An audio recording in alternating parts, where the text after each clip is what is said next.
Voilà, donc on passe maintenant au deuxième cas. Toujours limite en un réel, il faut toujours remplacer pour voir ce que vaut ta limite. Mais cette fois-ci, donc c'est cas 0 sur 0. Donc première chose, on va déjà vérifier qu'on a bien un cas 0 sur 0. Donc je remplace x par 1. Voilà. Donc 1 moins 4 plus 3 sur 1 moins 3 plus 2. 4 moins 4, on a bien 0. Et 1 moins 3 plus 2, on a bien 0 aussi. Voilà. Alors dans ce cas-ci, ce n'est pas du tout la même technique. 0 sur 0, qu'est-ce que ça donne? Donc là, on a une technique tout à fait différente puisque 1 annule non seulement le numérateur, mais annule aussi le dénominateur. Donc ça veut dire que ici, ça contient quelque chose qui s'annule en 1, et là aussi. Mais le but du jeu, ça va être donc de simplifier les deux facteurs qui s'annulent en 1. On va voir ça tout de suite. Donc de toute façon, comme pour l'autre, condition d'existence.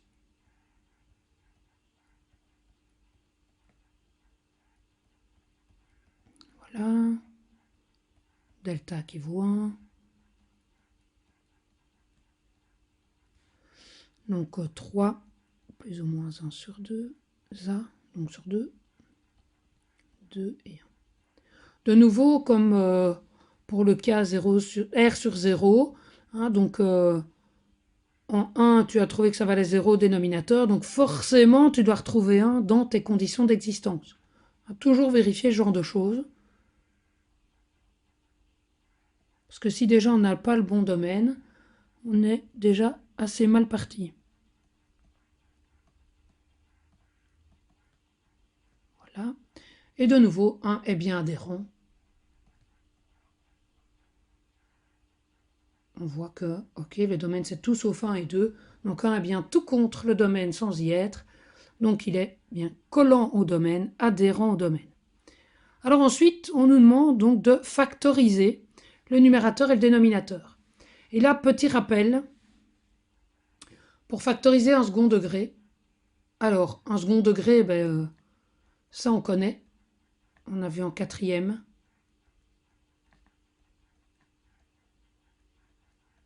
A fois x moins x1, x moins x2. Voilà.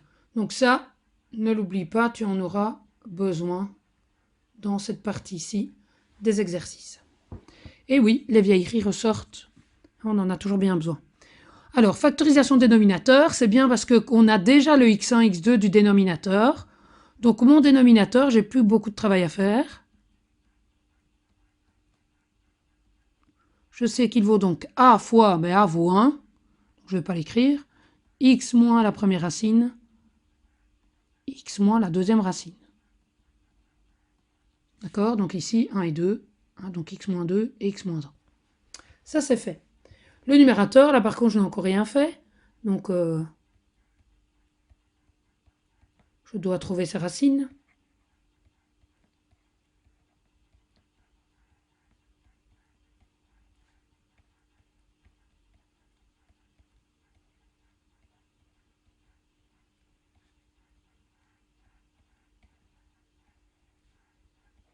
Ok. Tu remarqueras que le 1, étant donné qu'ici il annule aussi le numérateur, et je dois aussi le retrouver ici. Si tu ne retrouves pas 1 au numérateur et au dénominateur, il y a un problème. C'est qu'alors ce n'était pas ce cas-là. Ça va? Mais comme 1 doit annuler le haut et le bas, tu dois retrouver 1 dans les CE et 1 dans les racines de ton numérateur. Absolument. Ok. Donc par la petite propriété, j'ai donc que mon numérateur vaut a fois, une fois, x moins 1 fois x moins 3, ou x moins 3 fois x moins 1. L'ordre n'a pas d'importance. Voilà. Donc maintenant, j'ai bien factorisé mon dénominateur. Je vais donc réécrire ma limite, mais version factorisée. Donc ma limite, le numérateur, je peux le réécrire version factorisée. Et mon dénominateur aussi. Et vous voyez, je vous avais dit, voilà, si le numérateur et le dénominateur s'annulent en 1, c'est qu'ils contiennent quelque chose qui s'annule en 1. Ils contiennent un facteur qui va s'annuler en 1. Ben oui, le voilà. Vous voyez que tous les deux contiennent x moins 1 qui vaut 0 en 1. Donc, simplification, on va virer ce problème. Donc on va simplifier. Donc là, de nouveau, si vous ne savez pas simplifier, c'est que vous n'êtes pas dans le bon cas. C'est qu'il y a une erreur plus haut, déjà au début. Mais donc là, je dois absolument pouvoir simplifier justement ce qui me crée l'indétermination du 0 sur 0. On appelle ça une indétermination. 0 divisé par 0, ça ne fait pas 1. C'est un cas indéterminé, d'où les petits guillemets qu'on écrit. Ok, j'ai simplifié.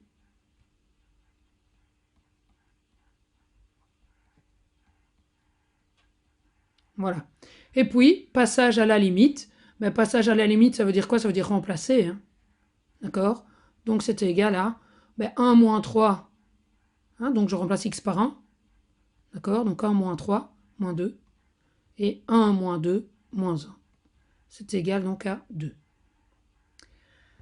Alors, qu'est-ce que ça veut dire que la limite en 1 vaut 2? Je rappelle que 1 était une condition d'existence. Donc, en 1, je ne peux pas y aller.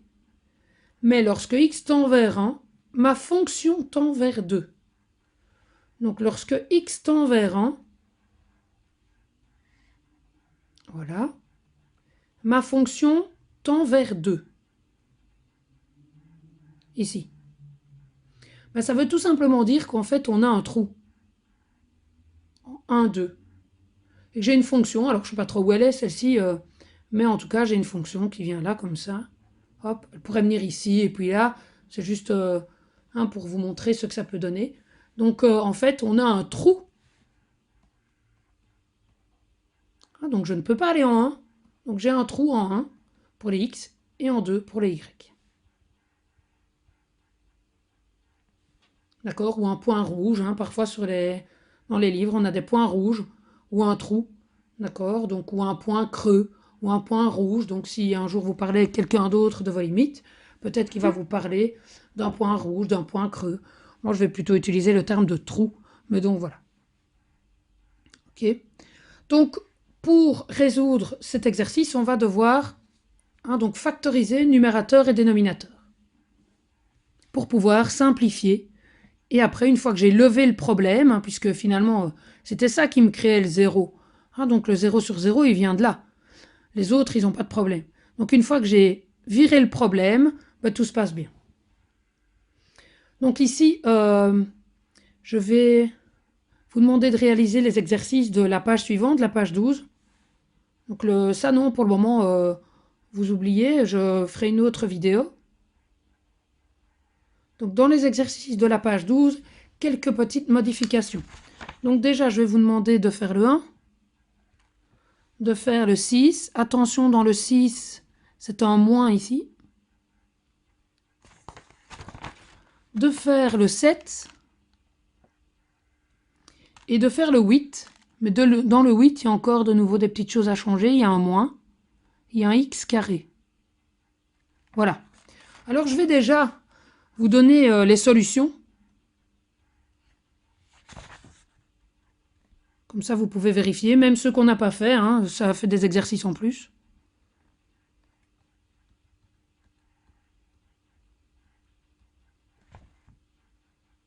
Alors, vous voyez qu'il y a du degré 3 aussi. Et donc, comment factorise-t-on un degré 3? Souvenir, souvenir, c'est l'ami Horner. Et là, j'entends crier tout le monde derrière son écran. Donc, je vais vous faire l'exemple 2. Je vais vous calculer la limite 2 pour vous rappeler Horner. Je ne devrais pas, mais bon, voilà.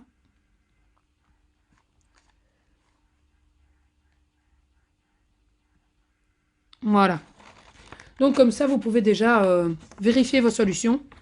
Et donc, il y aura également à préparer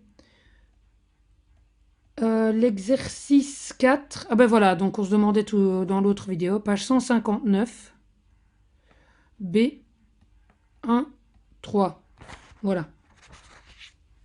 Donc, je vous montre là tout de suite comment travailler Horner pour pouvoir factoriser numérateur et dénominateur. Voilà. Donc on va rajouter une page.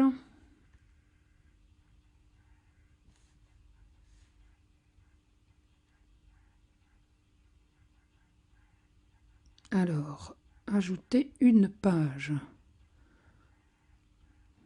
Voilà, insérer une page vierge après la page actuelle, voilà. Ok, donc je vous réexplique Horner. Donc avec l'exemple 2.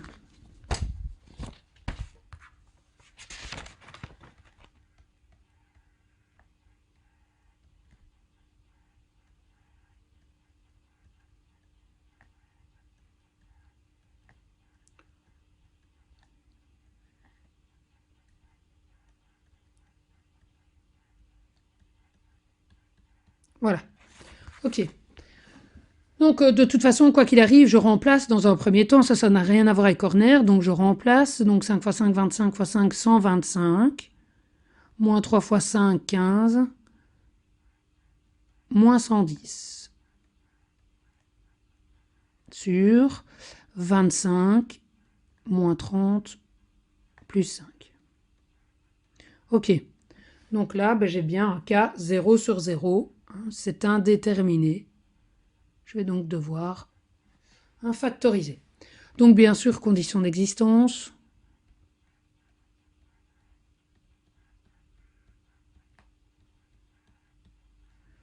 Delta 30 moins 20, 36, pardon, moins 20. X1, X2.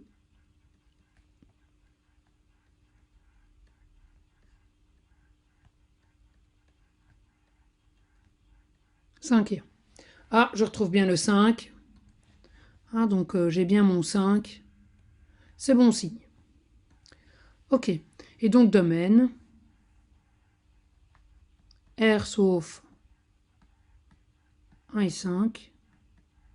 Et donc 5 est adhérent.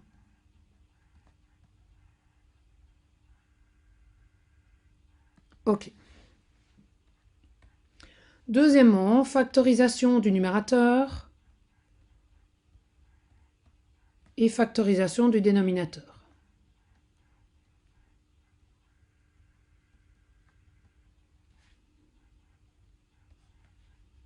Donc comme je vous l'avais montré, le dénominateur, ça c'est facile. On a déjà travaillé. X carré moins 5, moins 6, x plus 5, plus.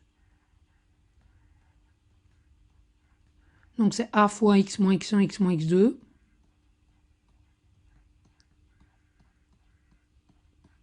Ok. Mais le numérateur, et donc le numérateur qui vaut x cube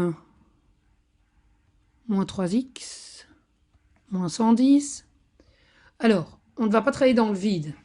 On sait que 5 est un candidat d'Horner, parce que 5 annule le numérateur. Ok, donc je sais déjà que 5 est déjà un bon candidat. Donc il n'y a pas besoin de le chercher pendant 115 ans. Voilà, 5, je sais que c'est déjà un candidat. Ensuite, pour Horner, je dois donc mettre mes coefficients en complétant ceux qu'il manque. Si j'ai x cube, j'en ai 1. X carré, j'en ai pas. Des x, j'en ai moins 3. Et le terme indépendant ici. Ok. Je descends le premier. Puis je multiplie. 5 fois 1, 5. J'additionne. 5 fois 5, 25. J'additionne. 5 fois 22, 110. Là, vous devez absolument avoir 0. Qu'est-ce que ça veut dire? Ça veut dire que ceci, ça vaut x moins a, donc x moins le candidat d'Horner, fois ici votre quotient.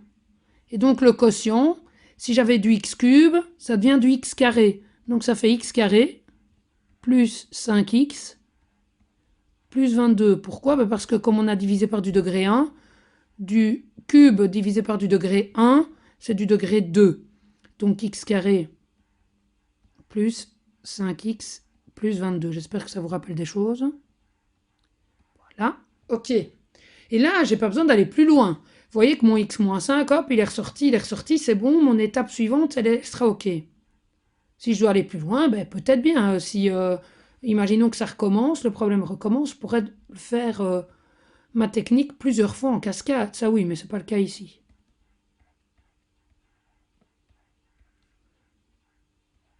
Donc le numérateur,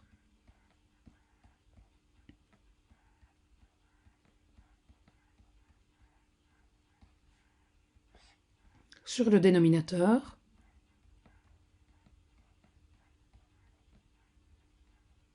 ok, je simplifie,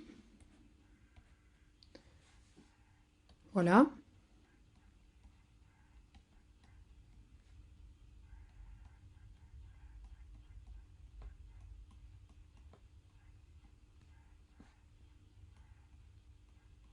Et puis, ben, je vais remplacer x par 5. Donc, passage à la limite. Donc, 25, plus 25, plus 22.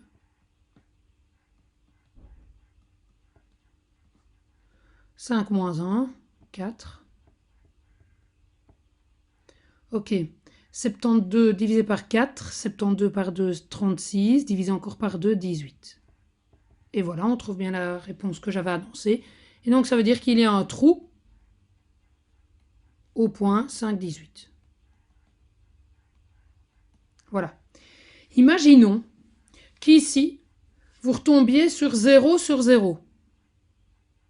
Qu'est-ce que ça veut dire si on retombe sur un cas 0 sur 0? Mais ça veut dire qu'on repart de là et on recommence. Donc on pourrait imaginer que des exercices se font en cascade. Hein, vous avez plusieurs fois le problème qui arrive, ben donc on recommence. Hein, je factoriserai ça, bon ben ça, voilà. Mais donc je factorise, je simplifie, je remplace. Et tant que l'indétermination n'est pas levée, ben je dois continuer. Donc voilà pour cette vidéo du cas 0 sur 0. On verra d'ailleurs dans la prochaine vidéo un cas où on mélange le 0 sur 0 et le réel non nul sur 0. Voilà. À la prochaine.